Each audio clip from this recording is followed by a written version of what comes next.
Hello friends, you are watching your favourite educational channel Spreading brain.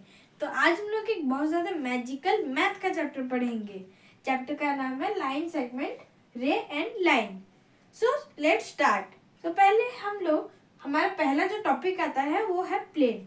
So plane नाम सुनते हैं आपके मन में आ रहा होगा जो उड़ने वाला एरोप्लेन, लेकिन वो एरोप्लेन नहीं है। मैं समझाता हूँ। तो जैसे कि आप अगर अपने मार्बल वाले वॉल को छूओगे तो वो बहुत ज़्यादा स्मूथ लगता है, जैसे कि व्हाइट बोर्ड स्मूथ लग रहा है। सो जो स्मूथ सरफेस में अगर कोई भी चीज़ हम लोग ले करते हैं सो उस जगह को हम लोग प्लेन बोलते हैं, जिसमें कि कोई भी बम्प नहीं होगा या फिर कोई भी रफ सरफेस नहीं होगा, खाली स्मूथ सरफेस। उस सरफेस को हम लोग प्लेन सरफेस बोलते हैं। तो there are the point. So point के बहुत सारे यूजेस है। अगर मैं बोलूँ आपको इधर से इधर तक मेजर करना है, तो आप बोलोगे किधर से किधर तक, आपको तो अभी पता नहीं चल रहा होगा। अभी मैं बोलूँगा इधर से इधर तक, इधर से किधर तक आप अभी पूछोगे। तो ये एक पॉइंट जो मैंने दिया, इस पॉइंट से और एक पॉइंट तक उसी जो मेजर है या फिर उसी लाइन को आप लोग मेजर कर सकते हो। जैसे कि ये पॉइंट से इस पॉइंट तक अगर मैं बोलूँगा इसको मेजर कीजिए, तो आप मेजर करने के बाद एक क्वांटिटी निकलेगा, तो आप मुझे आंसर बोल दोगे। लेकिन मैं अगर बोलूँगा ये पॉइंट नहीं डाल के मैं बोलूँगा इधर से इधर तक, इस पॉइंट से इधर तक, तो आप पूछो किधर तक। सो आप इसको मेजर नहीं कर सकते, ये इनडेफिनाइट है, ये डेफिनेटेबल नहीं है, इसको हम लोग कभी भी मेजर नहीं कर सकते। इसीलिए अगर हम लोग जब पॉइंट देते हैं, दो पॉइंट्स के बीच में जब लाइन जाता है तो उसको हम लोग मेजर कर सकते हैं, या फिर दो पॉइंट्स को हम लोग मेजर कर सकते हैं कि इसका लेंथ कितना है। तो ये बहुत ज़्यादा इंपॉर्टेंट रोल प्ले करता है पॉइंट। तो देन आता है line segment. Line segment as suggested in the topic, line segment का मतलब है एक पॉइंट से और एक पॉइंट डेफिनेट लेंथ होगा उसका। जैसे कि ये पॉइंट से स्टार्टिंग होकर इस पॉइंट तक, इसका लेंथ है 5 सेंटीमीटर, मैं बोलते 5 सेंटीमीटर। सो 5 सेंटीमीटर का ये लाइन सेगमेंट बोलोगे, क्योंकि इसका लेंथ डेफिनेट है, एक जगह से एक जगह तक हम लोग इसको मेजर कर सकते हैं। सो लाइन सेगमेंट में और एक ज़्यादा इंपॉर्टेंट टॉपिक है जो कि आपने देखा होगा, कभी कभी ऐसे लिखते हैं। इसका मतलब क्या है, ए एक पॉइंट है, उससे एक लाइन सेगमेंट गई है बी तक। सो ये जो लाइन सेगमेंट है इसका जो मेजर है वो भी दिया होगा। सो इसको हम लोग रिप्रेजेंट करते हैं कोई भी अल्फाबेटिकल ऑर्डर, कैपिटल लेटर्स में कोई भी अल्फाबेटिकल ऑर्डर लिख के उसके ऊपर बस एक लाइन दे देंगे। सो वो सजेस्ट करते हैं हमारे लाइन सेगमेंट को। जैसे कि ए पॉइंट एक है, बी पॉइंट एक, ए पॉइंट से बी पॉइंट तक एक लाइन सेगमेंट हो गया। सो इसको हम लोग लाइन सेगमेंट बोलते हैं। तो लाइन सेगमेंट में आता है मेजरिंग लाइन सेगमेंट। तो लाइन सेगमेंट को कैसे मेजर करेंगे, आपने देखा होगा स्केल में दो क्वांटिटीज होती हैं, सेंटीमीटर और मिलीमीटर। सेंटीमीटर जो बड़े बड़े लाइंस होते हैं, 0 सेंटीमीटर से 1 सेंटीमीटर, 1 सेंटीमीटर से 2 सेंटीमीटर, ऐसे कि आप इधर पे स्केल में देख सकते हैं। स्केल में इधर पे दिखाई दे रहेगा, इधर 0 सेंटीमीटर, 0 सेंटीमीटर स्टार्टिंग हो रहा है 1 सेंटीमीटर, 1 सेंटीमीटर, फिर 2 सेंटीमीटर, 3 सेंटीमीटर, ऐसा कि ये 15 सेंटीमीटर का स्केल है। तो आप लोग पास से दिखा देता हूँ, इधर से स्टार्टिंग है 0 सेंटीमीटर का, 0 सेंटीमीटर से ये जो लंबा लाइन है, इस लंबे लाइन से इधर तक है 0.5 सेंटीमीटर, फिर 0.5 सेंटीमीटर से 1 सेंटीमीटर। और जो छोटे छोटे लाइन्स आप इधर देख रहे हो दो बड़े लाइन्स के बीच में, सो उस क्वांटिटी को हम लोग बोलते हैं मिलीमीटर। सो हमारा लाइन सेगमेंट मिलीमीटर में भी हो सकता है, फिर सेंटीमीटर में भी हो सकता है। सो हम लोग सीखेंगे how to measure a line segment. So अभी हम लोग सीखेंगे कॉपी में कैसे एक लाइन सेगमेंट को मेजर करते हैं। तो आप लोग जैसे देख सकते हो, इधर पे स्टार्टिंग है 0 सेंटीमीटर का, 0 सेंटीमीटर से स्टार्ट होकर 1 सेंटीमीटर, 2 सेंटीमीटर ऐसे गया है। तो हम लोग 0 सेंटीमीटर से एक लाइन ड्रॉ करेंगे। पहले 0 सेंटीमीटर से हमने एक लाइन ड्रॉ कर दिया 5 सेंटीमीटर तक। सो ये यहाँ पे एक पॉइंट दे देंगे, इधर भी एक पॉइंट दे देंगे। सो इस पॉइंट के बाद इस पॉइंट को नेम कर देंगे, पॉइंट ए और पॉइंट बी। सो ये हमने एक फिक्स क्वांटिटी 5 सेंटीमीटर से बनाए।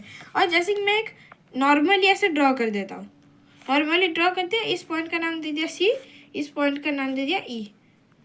सो इसको हम लोगों को मेजर करना है।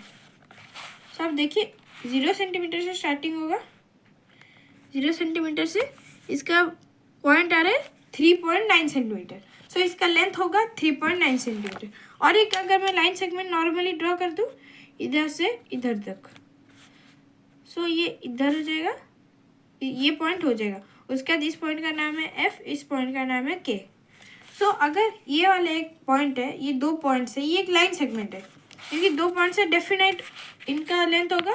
तो डेफिनाइट लेंथ मेजर करने के लिए लोग फिर से स्केल में देखेंगे। सो इसका लेंथ है 4.5 सेंटीमीटर। सो ये लाइन सेगमेंट 4.5 सेंटीमीटर का है। हम लोग बहुत सारे लाइन सेगमेंट्स को कर्व लाइन में भी मेजर कर सकते हैं। जैसे कि अगर ये वाला ये एक लाइन सेगमेंट है, तो इस लाइन सेगमेंट को मेजर करने के लिए हमको डिवाइडर चाहिए या फिर कोई भी थ्रेड चाहिए। सो डिवाइडर तो अभी मेरे पास अवेलेबल नहीं है, लेकिन अगर आपके पास अवेलेबल है तो आप ये एक्सपेरिमेंट करके देखिए। डिवाइडर को लीजिए, इस वाले पॉइंट से इस वाले पॉइंट तक रखिए, जितना लेंथ आएगा उसको स्केल में मेजर कीजिए। उसके बाद इधर से रख के इधर तक फिर से कीजिए, जितना मेजर आएगा उसको फिर से स्केल में ड्रॉ कर दीजिए। ड्रॉ करने के बाद आपको जितना भी मेजर होगा वो निकल के आ जाएगा, टोटल मेजर। या फिर जो थ्रेड का एक स्टार्टिंग पॉइंट लीजिए इधर और कर्वली ऐसे करके इसको रख दीजिए। सो कर्वली जैसे ही रखोगे, जो जगह पे ख़त्म हुआ है उस जगह पे एक पॉइंट डाल देना। उसके बाद वो थ्रेड को सीधा करके स्केल में जितना भी आया, स्टार्टिंग पॉइंट 0 सेंटीमीटर से स्टार्ट करके जितना भी मेजर आया होगा उसको पूरा सीधा खींच देना। खींचने के बाद उसके बाद जो लास्ट हमारा पॉइंट होगा, जो एंडिंग पॉइंट होगा, उसको आप लोग मेजर ले सकते हो। सो अभी तो हमने सीखा how to measure a line segment और how to construct a line segment. So इसके बाद हमारा जो टॉपिक है वो आता है रे। सो रे का मतलब क्या है? जैसे कि लाइन सेगमेंट में एक पॉइंट से एक डेफिनेट लेंथ होगा, लेकिन रे में एक पॉइंट से स्टार्टिंग होगा, उसका एंडिंग पॉइंट हमें पता नहीं होगा। सो उसका एंडिंग पॉइंट अगर हमें पता नहीं है तो उसको हम लोग एरो दे देते हैं। सो ये वाले पॉइंट का नाम जैसे कि हम लोग ए रख देते हैं, और ये वाला जो जगह है इसको हम लोग कोई भी नॉर्मल नेम दे सकते हैं, लेकिन कैपिटल लेटर में, जैसे कि मैंने दे दिया यू। सो ऐसे ही एक रे को ऐसे रिप्रेजेंट किया जाता है, या फिर अगर ए यू इसके ऊपर ऐसे करके एरो मार्क देंगे तो ये रिप्रेजेंट करता है एक रे को। लेकिन लाइन सेगमेंट रिप्रेजेंट करते हैं उसके बस एक नॉर्मल लाइन, कुछ डॉट वॉट नहीं। लेकिन जो रे है उसको रिप्रेजेंट करने के लिए हमें एक लाइन देना पड़ता है, उसके बाद एक एरो देके उसके नीचे कोई भी अल्फाबेटिकल कैपिटल ऑर्डर देना पड़ता है। सो ये हो गया रे। उसका आता है लाइन। सो जैसे कि लाइन सेगमेंट और रे पढ़ा हमने, वैसे ही लाइन उन दोनों का ऑपोजिट है। तो लाइन सेगमेंट का एक डेफिनेट लेंथ होता है, रे का एक स्टार्टिंग पॉइंट होता है, एक एंडिंग पॉइंट नहीं होता है। तो लाइन का भी एक स्टार्टिंग पॉइंट भी नहीं होता, उसका एंडिंग पॉइंट भी नहीं होता, उसका डेफिनेट या फिर इनडेफिनेट लेंथ हमको पता नहीं। सो इधर से अगर स्टार्ट होगा एक लाइन, सो इधर से जाएगा, बहुत दूर जा सकते हैं, वो इनडेफिनेट है, एंडलेस है। मतलब वो छोटा भी हो सकता है, बड़ा भी हो सकता है, आप जितना चाहो उतना लंबा लाइन खींच सकते हो। सो आपके अगर टीचर बोलते हैं लाइन खींचने के लिए, तो आप ऐसे खींचते हो, लेकिन वो छोटा भी हो सकता है, बड़ा भी हो सकता है। आप एक लाइन जितना भी बड़ा खींच सकते हो या फिर जितना भी छोटा भी कर सकते हो। सो ये हो गया लाइन। सो लाइन के बाद आते हैं इंटरसेक्टिंग लाइन्स। इंटरसेक्टिंग लाइन्स का मतलब देखिए, ये एक लाइन है, ये एक लाइन है। सो ये लाइन और ये लाइन इंटरसेक्ट कर रहे हैं, इंटरसेक्ट करने में एक पॉइंट बन रहा है। सो इस पॉइंट को हम लोग बोलेंगे ओ।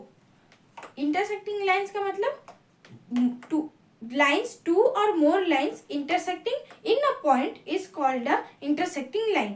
मतलब दो या फिर दो से ज्यादा लाइंस एक पॉइंट में इंटरसेक्ट कर रहे हैं, उसको हम लोग बोलेंगे इंटरसेक्टिंग लाइन। जैसे कि यहाँ पे मैंने लिया A B C D, A D एक लाइन है, बी सी एक लाइन है। तो ए डी बी सी जो लाइन है वो ए डी बी सी एक जगह पे इंटरसेक्ट कर रहे हैं, एक जगह पे एक साथ मीट हो रहे हैं। तो उस जगह को हमने दे दिया ओ। सो ओ जैसे ही हमने दे दिया तो इसको हम लोग को पता चलता है कि ये दो लाइन है। लेकिन अगर मैं और एक लाइन खींच दूँ ऐसे, तो इस लाइन को दे दिया एफ, इस जगह को यू, तो ये भी एक लाइन हो गया। तो वही जगह पे फिर से मीट हो रहा है, तो ये हो जाएगा इंटरसेक्टिंग लाइन। कितने इंटरसेक्टिंग लाइन होगी? 3 इंटरसेक्टिंग लाइन्स। ए डी एक लाइन है, उसके बाद बी सी एक लाइन है, उसके बाद एफ यू भी एक लाइन है। और देखिए जैसे कि रे में एक एरो होता है, लाइन में 2 एरोज होते हैं उसको रिप्रेजेंट करने के लिए, तो मैंने ये 2 एरोज दिए। तो ये 3 इंटरसेक्टिंग लाइंस हो गए। लेकिन अगर मैं एक फिगर ऐसे ड्रॉ करूं, तो ये कौन सी जगह पे मीट कर रहा है? ये 2 जगहों पे मीट कर रहा है। सो ये इंटरसेक्टिंग लाइंस नहीं होगा, क्योंकि अगर कोई भी लाइन, जितने भी लाइंस हो गए, अगर एक जगह पे मीटअप करेंगे तो उसको हम लोग इंटरसेक्टिंग लाइंस बोल सकते हैं। सो देन आता है हमारा पैरेलल लाइंस।